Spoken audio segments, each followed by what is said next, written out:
ಒಬ್ಬ ಮನುಷ್ಯ 8 ವರ್ಷಗಳ ಕಾಲ ಜೈಲಿನಲ್ಲಿ ಕಳೆಯುತ್ತಾನೆ. ಅವನು ಮಾಡದ ತಪ್ಪಿಗೆ ಸಜಾ ಅನುಭವಿಸುತ್ತಿದ್ದಾನೆ. ಯಾಕೆ ಗೊತ್ತಾ? ಯಾಕಂದ್ರೆ ಸಿಸ್ಟಮ್ ಹಣಕ್ಕೆ ಮಾರಾಟವಾಗಿದೆ. ಸಾಕ್ಷಿಗಳು ಸುಳ್ಳು ಹೇಳ್ತಿದ್ದಾರೆ. ಕಾನೂನು ಕುರುಡಾಗಿದೆ. ಆದರೆ ಒಬ್ಬ ಲಾಯರ್ ಎಂಟ್ರಿ ಕೊಡ್ತಾನೆ. ಅವನು ಈ ಹೈ ಪ್ರೊಫೈಲ್ ಕೇಸನ್ನು ಕೇವಲ ₹1 ತಗೋತಾನೆ. ಕೇಳಲು ಇದು ಚಾರಿಟಿ ತರ ಕಾಣಿಸಬಹುದು, ಆದರೆ ಇದು ಬಿಸ್ನೆಸ್ ಲೋಕದ ಅತಿ ದೊಡ್ಡ ಪವರ್ ಮೂವ್. ಇಲ್ಲಿ ನಡೆಯುತ್ತಿರೋದು ಕೇವಲ ನ್ಯಾಯದ ಹೋರಾಟವಲ್ಲ, ಇದು ಮಾಹಿತಿಯನ್ನೇ ಅಸ್ತ್ರವನ್ನಾಗಿ ಬಳಸಿ ನಡೆಸುತ್ತಿರುವ ಒಂದು ಅಸಾಧಾರಣ ಮೈಂಡ್ ಗೇಮ್. ಎದುರಾಳಿ ಎಷ್ಟು ಬಲಿಷ್ಠ ಅಂದ್ರೆ ಅವನ ಹತ್ತಿರ ಪವರ್ ಇದೆ, ಹಣ ಇದೆ, ಮತ್ತೆ ಮ್ಯಾನಿಪ್ಯುಲೇಷನ್ ಮಾಡುವವ ಕಲೆಯೂ ಇದೆ. ಇದು Birbal ಟ್ರೈಲಜಿ, case number 1, finding Vajramuni. ಇವತ್ತು ನಾವು ಈ ಸಿನಿಮಾದಲ್ಲಿ ಅಡಗಿರುವ ಡಾರ್ಕ್ ಬಿಸ್ನೆಸ್ ಸೀಕ್ರೆಟ್ಸ್ ಮತ್ತು ವೆಲ್ತ್ ಬಿಲ್ಡಿಂಗ್ ಸ್ಟ್ರಾಟಜಿಗಳನ್ನ ಸಿನಿಮ್ಯಾಟಿಕ್ ಆಗಿ ಡಿಕೋಡ್ ಮಾಡೋಣ. ಈಗ ಕಥೆಯನ್ನು ಕೇವಲ ಒಬ್ಬ ಡಿಟೆಕ್ಟಿವ್ ಲಾಯರ್ ದೃಷ್ಟಿಕೋನದಿಂದ ನೋಡುವ ಬದಲು ಒಬ್ಬ ಹೈ ಲೆವೆಲ್ ಬಿಸ್ನೆಸ್ ಕನ್ಸಲ್ಟೆಂಟ್ ಕಣ್ಣಿನಿಂದ ನೋಡೋಣ. ವಜ್ರಮುನಿಯನ್ನ ಹುಡುಕೋದು ಅಂದ್ರೆ ಮಾರ್ಕೆಟ್ನಲ್ಲಿ ಕಳೆದು ಹೋಗಿರೋ ಒಂದು ವ್ಯಾಲ್ಯೂಯಬಲ್ ಆಸೆಟ್ ಅನ್ನ ಹುಡುಕಿದ ಹಾಗೆ. 8 ವರ್ಷಗಳ ಹಳೆಯ ಕೇಸ್ ಅಂದ್ರೆ ಅದೊಂದು ಬ್ಯಾಡ್ ಡೆಟ್. ಯಾರೂ ಅದನ್ನ ಮುಟ್ಟೋಕೆ ರೆಡಿ ಇರಲಿಲ್ಲ. ಆದರೆ ಮಹೇಶ್ ದಾಸ್ ಆ ಕಸದ ರಾಶಿಯಲ್ಲಿ ಚಿನ್ನದ ಗಣಿಯನ್ನ ಹುಡುಕ್ತಾನೆ. ಈ ಸಿನಿಮಾದಲ್ಲಿ ಮಹೇಶ್ ದಾಸ್ ಹೇಗೆ ತನ್ನ ಬುದ್ಧಿವಂತಿಕೆಯಿಂದ ಇಡೀ ನ್ಯಾಯಾಂಗ ವ್ಯವಸ್ಥೆಯನ್ನೇ ಒಂದು ಬಿಸ್ನೆಸ್ ಮಾಡೆಲ್ ತರ ಬಳಸ್ಕೊಳ್ತಾನೆ ಅನ್ನೋದನ್ನ ಅರ್ಥ ಮಾಡ್ಕೊಂಡ್ರೆ ನಿಮಗೆ ರಿಯಲ್ ವರ್ಲ್ಡ್ ಪವರ್ ಮೂವ್ಗಳ ಬಗ್ಗೆ ಒಂದು ಅದ್ಭುತ ಐಡಿಯಾ ಸಿಗುತ್ತೆ. ಪ್ರತಿ ಹಂತದಲ್ಲೂ ಮಹೇಶ್ ದಾಸ್ ಬಳಸೋ ತಂತ್ರಗಳು ನಿಮ್ಮನ್ನ ಬೆಚ್ಚಿ ಬೀಳಿಸ್ತವೆ. ಬನ್ನಿ ಈ ಪವರ್ ಗೇಮ್ನ ಅಸಲಿ ಸತ್ಯಗಳನ್ನ ಒಂದೊಂದಾಗಿ ಬಿಚ್ಚಿರೋಣ. ಸಿನಿಮಾದ ಮೊದಲ ಮತ್ತು ಅತಿ ದೊಡ್ಡ ಸ್ಟ್ರಾಟಜಿ ಕಾಣಿಸೋದು ಮಹೇಶ್ ದಾಸ್ ತನ್ನ ಬ್ರ್ಯಾಂಡ್ ಬಿಲ್ಡ್ ಮಾಡೋ ರೀತಿಯಲ್ಲಿ. ಅವನು ತನ್ನ ಆಫೀಸ್ ಮುಂದೆ ಒಂದು ಬೋರ್ಡ್ ಹಾಕ್ತಾನೆ. ಕೇವಲ ₹1 ಕೇಸ್ ನಡೆಸಿಕೊಡಲಾಗುವುದು. ಇದನ್ನ ಬಿಸ್ನೆಸ್ನಲ್ಲಿ ಲಾಸ್ ಲೀಡರ್ ಸ್ಟ್ರಾಟಜಿ ಅಂತ ಕರೀತಾರೆ. ಅಂದ್ರೆ ಶುರುವಾತಿಗೆ ನೀವು ಲಾಭವನ್ನ ಬಿಟ್ಟುಕೊಟ್ಟು ಮಾರ್ಕೆಟ್ಗೆ ಎಂಟ್ರಿ ಕೊಡ್ತೀರಾ. ಇದರಿಂದ ಜನರ ನಂಬಿಕೆ ಮತ್ತು ಅಟೆನ್ಷನ್ ನಿಮ್ಮ ಕಡೆ ಬರುತ್ತೆ.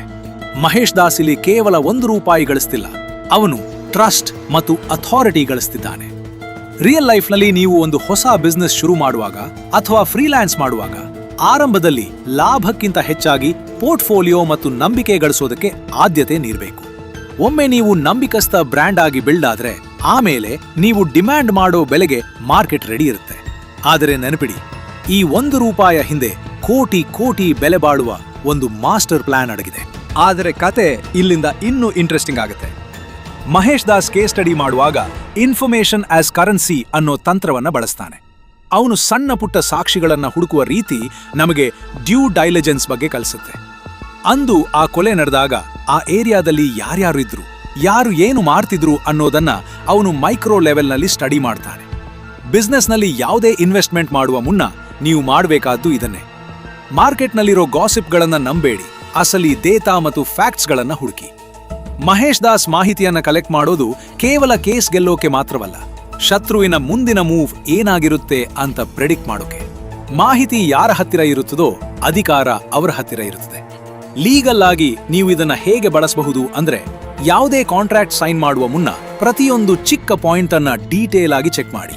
ಸಿನಿಮಾದಲ್ಲಿ ಬರೋ ಆ ಫೈಂಡಿಂಗ್ ವಜ್ರಮುನಿ ಪ್ರಕ್ರಿಯೆ ಇದೆಯಲ್ಲ, ಅದು ಅಪ್ಪಟ ಸ್ಟ್ರಾಟಜಿಕ್ ಅಕ್ವಿಸಿಷನ್. ಅಂದ್ರೆ ಒಬ್ಬ ವ್ಯಕ್ತಿ ಅಥವಾ ಒಂದು ಸಾಕ್ಷಿ ಎಲ್ಲಿ ಅಡಗಿದೆ ಅನ್ನೋದನ್ನ ಪತ್ತೆ ಹಚ್ಚಿ ಅದನ್ನ ಸರಿಯಾದ ಸಮಯದಲ್ಲಿ ಕೋರ್ಟ್ ಮುಂದೆ ಪ್ರೆಸೆಂಟ್ ಮಾಡೋದು. ಇದು ಇನ್ವೆಸ್ಟ್ಮೆಂಟ್ ಲೋಕದಲ್ಲಿ ಹಿಡನ್ ಜೆಮ್ ಹುಡುಕಿದ ಹಾಗೆ. ಎಲ್ಲರೂ ಒಂದು ದಾರಿಯಲ್ಲಿ ಹೋಗ್ತಿದ್ರೆ ಮಹೇಶ್ ದಾಸ್ ಮಾತ್ರ ಯಾರೂ ಗಮನಿಸದ ದಾರಿಯಲ್ಲಿ ಹೋಗಿ ಅಸಲಿ ಸತ್ಯವನ್ನ ಕಂಡುಹಿಡಿತಾನೆ. ನಮಗೆ ಇಲ್ಲಿ ಸಿಗುವ ಲೆಸನ್ ಏನಂದ್ರೆ, ಎಲ್ಲರೂ ಇನ್ವೆಸ್ಟ್ ಮಾಡೋ ಕಡೆ ಹೋದ್ರೆ ನಿಮಗೆ ಸಾಮಾನ್ಯ ರಿಟರ್ನ್ಸ್ ಸಿಗುತ್ತೆ.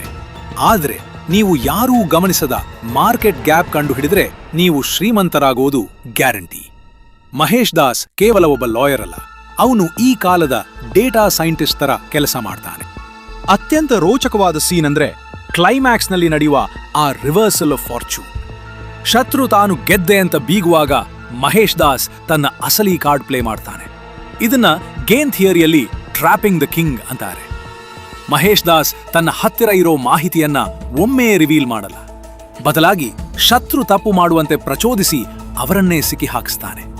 ಬಿಸ್ನೆಸ್ ನೆಗೋಷಿಯೇಷನ್ ಅಲ್ಲಿ ಕೂಡ ಅಷ್ಟೇ. ನಿಮ್ಮ ಹತ್ತಿರ ಇರೋ ಅತೀ ದೊಡ್ಡ ಸ್ಟ್ರೆಂತ್ ಅನ್ನ ಕೊನೆಯವರೆಗೂ ಸೀಕ್ರೆಟ್ ಆಗಿ ಇಡಿ. ಎದುರಾಳಿ ಕಾನ್ಫಿಡೆಂಟ್ ಆಗಿ ತಪ್ಪು ಮಾಡಿದಾಗ ನಿಮ್ಮ ಮಾಸ್ಟರ್ ಪ್ಲಾನ್ ಆಚೆ ಬರಲಿ. ಲೀಗಲ್ ಆಗಿ ನೀವು ಇದನ್ನ ಯಾವುದೇ ಬಿಸ್ನೆಸ್ ಡೀಲ್ ಮಾಡುವಾಗ ಬಳಸಬಹುದು. ಸಂಧಾನ ಮಾಡುವಾಗ ಯಾವಾಗ್ಲೂ ನಿಮ್ಮ ಎಕ್ಕದ ಮುಖವನ್ನ ಏಸ್ ಕಾರ್ಡ್ ಕೊನೆಯಲ್ಲಿ ತೋರಿಸಿ. ಕೊನೆಯದಾಗಿ ಬೀರ್ಬಲ್ ಟ್ರೈಲಜಿ ನಮಗೆ ಕಲಿಸೋದು ಏನಂದ್ರೆ, ಸತ್ಯಕ್ಕೆ ಬೆಲೆ ಇದೆ, ಆದರೆ ಆ ಸತ್ಯವನ್ನ ಪ್ರೂವ್ ಮಾಡೋಕೆ ಸ್ಟ್ರಾಟಜಿ ಬೇಕು. ಹಣ ಇರೋರೋ ಕಡೆ ಪವರ್ ಇರುತ್ತೆ ಅನ್ನೋದು ನಿಜ, ಆದರೆ ಬುದ್ಧಿವಂತಿಕೆ ಇರೋ ಕಡೆ ಇಡೀ ಪ್ರಪಂಚವೇ ಇರುತ್ತೆ. ಮಹೇಶ್ ದಾಸ್ನ ಈ ಜರ್ನಿ ಕೇವಲ ಒಂದು ಕೇಸ್ ಸ್ಟಡಿ ಅಲ್ಲ, ಇದೊಂದು ಮ್ಯಾನ್ಯುಯಲ್ ಆಫ್ ಪವರ್. ಹಣ ಗಳಿಸೋದು ಸುಲಭ, ಆದರೆ ಆ ಹಣ ಮತ್ತು ಪವರ್ ಅನ್ನ ಮ್ಯಾನೇಜ್ ಮಾಡೋದು ಒಂದು ಕಲೆ. ಅಮಾಯಕನನ್ನ ಉಳಿಸೋಕೆ ಅವನು ಮಾಡಿದ ಈ ಫೈನಾನ್ಷಿಯಲ್ ಮತ್ತು ಸೈಕಲಾಜಿಕಲ್ ಆಟ ನಮ್ಮೆಲ್ಲರಿಗೂ ಒಂದು ದೊಡ್ಡ ಪಾಠ. ಬೀರ್ಬಲ್ ಕೇವಲ ಕಥೆ ಅಲ್ಲ, ಅದು ಗೆಲ್ಲುವ ಒಂದು ಫಾರ್ಮುಲಾ. ಬೀರ್ಬಲ್ನ ಈ ಅಸಾಧಾರಣ ಮೈಂಡ್ ಗೇಮ್ ನಿಮಗೆ ಒಂದು ಹೊಸ ದೃಷ್ಟಿಕೋನ ಕೊಟ್ಟಿದೆ ಅಂದುಕೊಳ್ತೇನೆ. ಹಣ ಮತ್ತು ಪವರ್ನ ಈ ರೇಸ್ನಲ್ಲಿ ಇನ್ನು ಎಷ್ಟೋ ಇಂಟ್ರೆಸ್ಟಿಂಗ್ ಸ್ಕ್ಯಾಮ್ಸ್ಗಳು ಮತ್ತು ಸಕ್ಸೆಸ್ ಸ್ಟೋರಿಗಳಿವೆ. ಮುಂದಿನ ವಿಡಿಯೋದಲ್ಲಿ ನಾವು ಮತ್ತೊಂದು ಪಕ್ಕಾ ಮಾಸ್ ಮೂವಿಯಲ್ಲಿ ಅಡಗಿರುವ ಅತೀ ದೊಡ್ಡ ವೆಲ್ತ್ ಸೀಕ್ರೆಟ್ ಬಗ್ಗೆ ಮಾತಾಡೋಣ. ಆ ಸಿನಿಮಾದಲ್ಲಿ ಹೀರೋ ಕೇವಲ ಫೈಟ್ ಮಾಡಲ್ಲ, ಅವನು ಒಂದು ಇಡೀ ಸಿಸ್ಟಮ್ನ ಫೈನಾನ್ಷಿಯಲ್ ಹಬ್ ಅನ್ನೇ ಕಂಟ್ರೋಲ್ ಮಾಡ್ತಾನೆ. ಅದು ಯಾವ ಸಿನಿಮಾ ಇರಬಹುದು? ಒಂದು ಸಣ್ಣ ಸುಳಿವು, ಅವನು ಬರೋದು ಸಮುದ್ರದ ದಾರಿಯಿಂದ, ಆದರೆ ಅವನು ಆಳೋದು ಇಡೀ ಸಾಮ್ರಾಜ್ಯವನ್ನ. ವೇಟ್ ಮಾಡ್ತಾ ಇರಿ, ಕ್ಯೂರಿಯಾಸಿಟಿ ಹಾಗೇ ಇರಲಿ.